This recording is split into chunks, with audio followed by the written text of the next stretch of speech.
Hi అండి, welcome to నా channel. ఎలా ఉన్నారు? అందరూ బాగున్నారా? ఈరోజు మీరు చూస్తున్నారు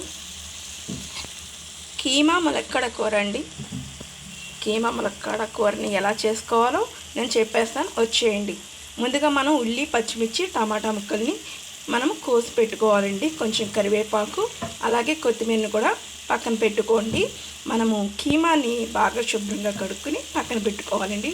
వెల్లుల్లి రెబ్బల్ని తీసుకుని పొట్టు తీసుకుని పెట్టుకోవాలి కూరలోకి. అయితే ఒక ప్యాన్లో ఆయిల్ వేసుకుని మనము ఆ ఆయిల్లో కొంచెం వీటెక్కాక కొద్దిగా పసుపు వేసుకుని ముందుగా వెల్లుల్లి వేసి కొంచెం లైట్గా వేగాక ఉల్లి, పచ్చిమిర్చి, టమాటా ముక్కల్ని వేసుకుని కరివేపాకును కూడా వేసుకుని వేయించాలి.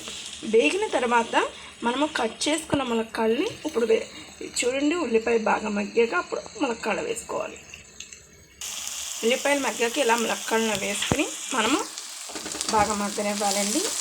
బాగా మగ్గితే మనకి కూర అనేది బాగుంటుంది. నేనైతే ములక్కాడలు లేత తీసుకున్నానండి కూరకి. ముదురు కాళ్ళ కన్నా మనం లేతగా తీసుకుంటే కూర చాలా రుచిగా ఉంటుంది. ఫ్రెష్ది అయితే ఇంకా బాగుంటుంది. ఉల్లిపాయ, పచ్చిమిర్చి మగ్గాక అప్పుడు మనం బాగా కడుగుకొని శుభ్రం చేసుకున్న కీమాని వేసుకుని కాసేపు వేయించాలండి.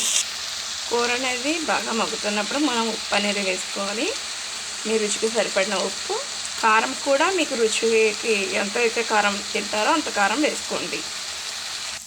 ఉప్పు, కారం వేసాక మనం వేయించుకున్నాక కొంచెం అల్లం వెల్లుల్లి పేస్ట్ కూడా వేసుకోవాలండి. వేసుకొని మనం వేయించుకున్నాం. కారం వేసుకున్నాం కదా, మనము అల్లం వెల్లుల్లి పేస్ట్ వేసి వేయించుకున్నాక వాటర్ పోసుకోవాలి.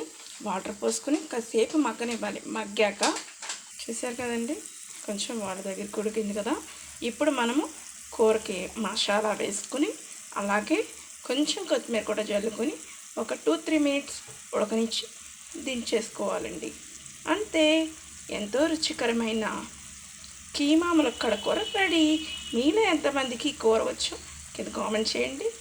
ఎంతో రుచికరంగా ఉండి ఆరోగ్యానికి మేలు చేసి కంటి చూపుని కూడా పెంచే ఈ కీమా ములక్కాడ కూర అనేది మీకు నచ్చినట్లయితే కింద కామెంట్లో మీ పేరు, ఊరు టైప్ చేయండి. Thank you for watching. Please మా ఛానల్ లైక్ చేయండి, షేర్ చేయండి, సబ్స్క్రైబ్ చేయండి. Thank you for watching.